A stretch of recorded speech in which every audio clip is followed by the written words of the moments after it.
Hey there guys, I am SonicGhost and welcome to another bonus episode of Let's Play Yoshi's Woolly World. In today's video, we're going to be taking a look at some extra content here in the Wii U version of the game.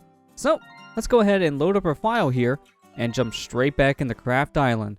The first thing I want to go ahead and do is I want to make my way over to the Yoshi hut here. This is an area we explored briefly in the Let's Play that just basically to go over what this area is. Yoshi Hut here will allow you to easily select from a multitude of different Yoshi designs that you will unlock throughout your adventure here in Yoshi's Woolly World. And you can go ahead and just change this Yoshi design, but you can also use amiibo here. Now, Yoshi's Woolly World has a lot of amiibo support, and we've already shown some of that support in the Let's Play itself by scanning in a variety of different amiibos to unlock different Yoshis in the game. But you can also use amiibos here in the Yoshi Hut. Now, there were 4 different Yarn Yoshi amiibo released for Yoshi's Woolly World. There were 3 standard size Yarn Yoshi amiibo released, as well as a Mega Yarn Yoshi amiibo. And all 4 of these Yarn Yoshis do the same thing in the game. So, here in the Yoshi Hut, we can go ahead and use those Yarn Yoshi amiibo with our Yoshis. So if I go ahead and scan in a Yarn Yoshi amiibo here, we can go ahead and save our Yoshi design to the amiibo. So say you're over at your friend's house and you have your amiibo with you, they don't have the specific Yoshi design unlocked on their game. You can go ahead and scan in your amiibo and play as this Yoshi. So that's one use for the amiibo here. But if we go over to one of the other Yoshi designs here, say the Wii U Deluxe Yoshi, and now we use our amiibo on this Yoshi, we will have a new option unlock here. So we don't just have the option to save this to an amiibo, but we can also change this Yoshi's color. So now we can choose from a set of 3 different colors here to change this Yoshi to. This is an interesting thing they left behind in amiibo, and I'm not a big fan of this, to be honest. They changed this for the 3DS version of Yoshi's Woolly World, where you can just select these colors by using a button press in the game instead. You won't need amiibos in order to use the different Yoshi designs, but in the Wii U game, you need an amiibo in order to cycle through these different designs, which is a little disappointing in my opinion. But it is cool to see all these different designs for Yoshis. I won't be showing off all the different designs here because there are a lot of Yoshis to go through, but we'll just be showing a handful here, and as you can see, they're very, very different. Some of them are kind of basic design changes, like the Naval Piranha Plant Yoshi is just some different shades of the forehead, but the body is still green. But let's go ahead and actually use the N64 Yoshi's different designs. So we go ahead and use our amiibo here, scan that, change the color, and let's go ahead and say use the blue N64 Yoshi design. So let's go ahead and overwrite our current data, which is from this Yoshi here, the Yarn Yoshi design. And if we hold it down on the gamepad, we'll be changing the data over to the new design of the N64 Yoshi. So there you go. Now, that Yoshi we won't be able to use ourselves, but is now in the amiibo data. So, let's go ahead and load up a level here in Yoshi's Woolly World, and then scan that amiibo again. So, let's make our way over to World 1, and let's go ahead and just jump straight into things here. Let's go ahead and pick a badge. How about the big Yarn Balls badge? And let's go ahead and jump right in. And as soon as we're in the level here, then we can go ahead and use our amiibo. You cannot scan the Yarn Yoshi amiibo in the hub world of Yoshi's Woolly World because they're not supposed to be used outside of levels. So here in the level, let's go ahead and take our Yarn Yoshi and scan it into the game. So as you've seen there, we just scanned in the N64 design into our game, and now we can go ahead and actually play alongside of that Yoshi with our current Yoshi as well. So now we have a multiplayer mode in a way. So I'm actually controlling 2 Yoshis at once, and it's a little weird, I'm not gonna lie, but you can go ahead and turn the other Yoshi into a yarn ball. You can go ahead and eat the Yoshi as well and spin it back out. You can go ahead and bounce off of its head to get some extra height. There's a lot of different things you can do with the Yoshi. Whatever badge you use, the Yarn Yoshi amiibo will take on that badge as well. So the N64 Yoshi here does have that badge as well, and it's using the big yarn balls. If you don't want to go ahead and use this amiibo anymore, Just simply tap it on your gamepad once again, and it will disappear. You don't just need a Yarn Yoshi to use this weird multiplayer feature. You can go ahead and use a standard Yoshi amiibo as well. So I'm going to scan in the Super Smash Bros. Yoshi amiibo, and now I can go ahead and play as that Yoshi as well. This is a very interesting thing in the game. It's a little weird, I'm not going to lie. It's not my favorite thing to do because it's a little awkward to control two Yoshis at once. You control their exact movements. It's really hard to get them out of sync, but there are some levels that actually make things a lot easier if you play with two Yoshis at once like this. So we're here in 6-8, and I want to go ahead and show off just how broken this level can be if you own the Yarn Yoshi amiibos here for Yoshi's Woolly World. For starters, we did the same thing we did in the Let's Play and brought in a white egg with us, so we can go ahead and activate the first statue. Now, let's go ahead and scan in the green Yarn Yoshi amiibo. So scanning in this amiibo here, we're going to go ahead and use him to our advantage, so let's go ahead and eat the green guy and throw him at the green statue. And now with the green Yarn Yoshi here, let's eat the red Yoshi we brought into the level and throw it at the red statue. Now, for this blue one, this one's a more complicated statue. So let's go ahead and scan in the blue Yarn Yoshi amiibo here. But this one won't work. This is actually a different shade of blue than what the statue is looking for. So the light blue Yoshi here, if we throw at the statue, it won't save it. So we're going to have to use a different amiibo, and in fact, we have that. So I'm going to scan in another Yarn Yoshi amiibo that has the Blizzard Yoshi design saved to it. This is a dark enough shade of blue that the statue's looking for. So if I just grab this Yoshi and throw him at the statue, all four statues are now activated. We did not need to play any more of this level. We only had to play the intro section, and that was it.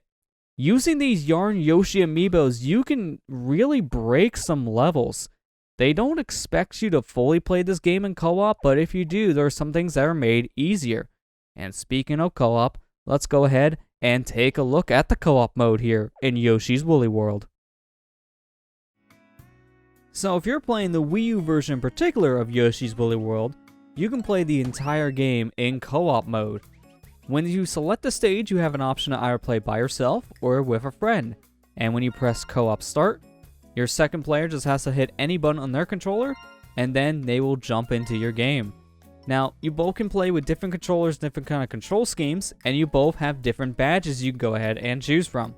Your co-op friend can choose from any of the badges you have unlocked in the game, and you can also use the everything's free option with a co-op buddy as well. So this is really helpful if you have the everything's free option on, because that means you won't have to spend any gems. Because if both you and your friend are buying a badge to use for the level, then that's going to cost you gems per player.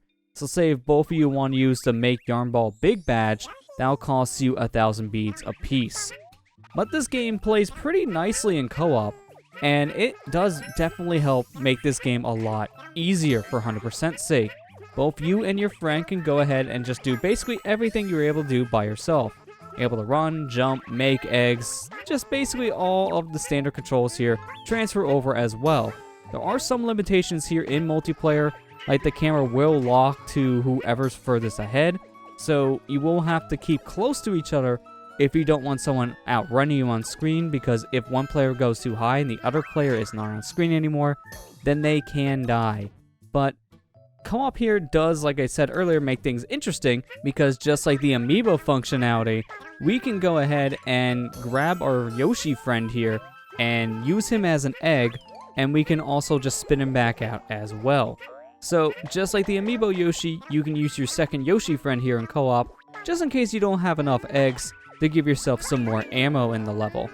If your friend is having a hard time and they need you to play out the level by yourself, they can go ahead and hit the select button to turn into an egg. If you want to have your friend come back into play, then the active Yoshi player must jump into the egg flying around, and then your co-op friend will be ready to play once again. While playing in multiplayer, all of your collectibles are shared between the two Yoshis, making 100%ing this level a lot easier. The only thing the two Yoshis don't share is health, but luckily, you do not need to have both Yoshis have 20 hearts at the end of a level in order to get the star for having 20 hearts. Only one out of the two Yoshis needs to have 20 hearts, and then you will get that star unlocked, which makes things a lot easier because if both Yoshis need to be at full health, then that would be problematic. If you want to go ahead and play a bonus game at the end of a level, luckily only one out of the two Yoshis needs to jump through the ending gold tape and get the flower in order to unlock the bonus game. And both Yoshis can go ahead and play this bonus game in order to earn extra gems. And they will go ahead and add up whatever gems that you have at the very end of this bonus game from both Yoshis. So luckily, you can both do your very best in this game, and then whatever score one player has isn't the one they take. They take both of your scores, so one player cannot be the best at these games, and it can still make a huge difference because you can get a lot more gems playing in these bonus games with a friend than you can in single player. You can rake up a lot of points really fast in the co-op mode of the game in particular.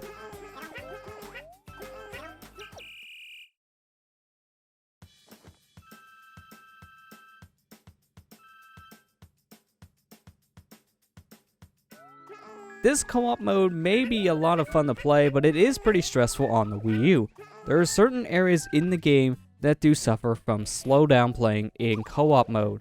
So some areas may be a little bit easier to play by yourself due to some of these frame rate issues, and because of these frame rate issues, this is actually why the co-op mode does not exist at all in the 3DS version of Yoshi's Woolly World. Co-op would be too intensive for the 3DS no matter what version of the system you have. The standard model or the new model would not be able to handle playing this game with two Yoshis at once. So unfortunately the co-op mode was scrapped from the 3DS version. You can only play co-op in the Wii U version of the game. But that's everything I wanted to take a look at here in co-op mode. So let's go ahead and return back to Craft Island and take a look at the Scrapbook Theater.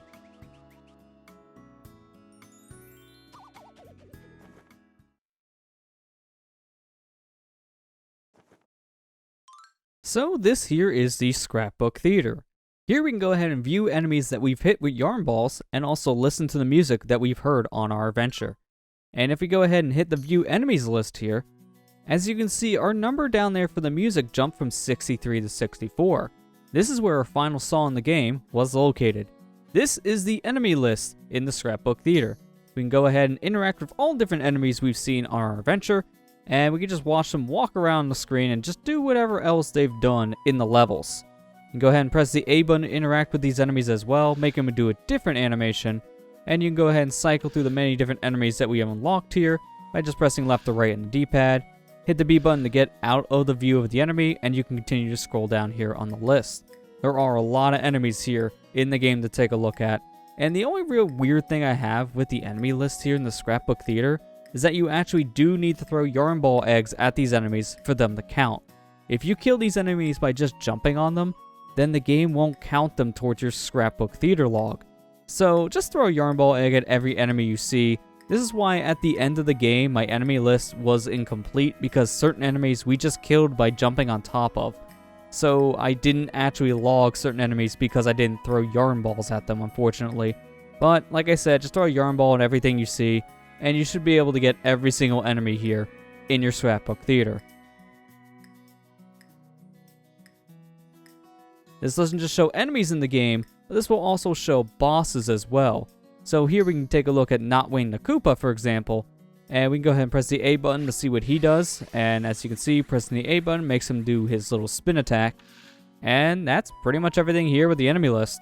It's a pretty interesting way to view your enemies in the game too, and also being able to see these bosses is a nice touch as well.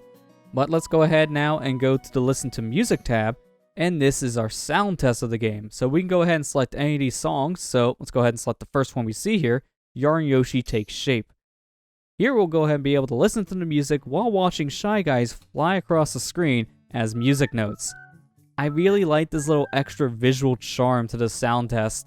It's really nice to see. But if you get tired of hearing this music, you can go ahead and press the A button to stop it, and we can go ahead and cycle through the many different songs we have here. So now let's go ahead and select let's say the Scarf Roll Scamper here. So let's go ahead and press the A button, and now we'll start playing this song. Now we can go ahead and actually back out here. We don't have to stay watching these Shy Guys, so we can continue to look down our list. But if we leave the Scrapbook Theater, or if we go back to the enemy list here in the Scrapbook Theater, then the music will stop playing and it'll start playing whatever other theme the game sees fit. So the sound test is really only good here in this specific area of Scrapbook Theater, which is a little disappointing, but it's not really that surprising. But that is the Scrapbook Theater and all the extras here in Yoshi's Woolly World. But we're not done taking a look at content just yet in this game, so with that said, join me for another bonus episode of Let's Play Yoshi's Woolly World, where we take a look at the beta content for the game. There is a lot of beta content for this game that the modding scene was able to add back into the retail copy of Yoshi's Woolly World. So we'll be taking a look at that in the next video. Thank you all for watching, and I'll see you guys next time.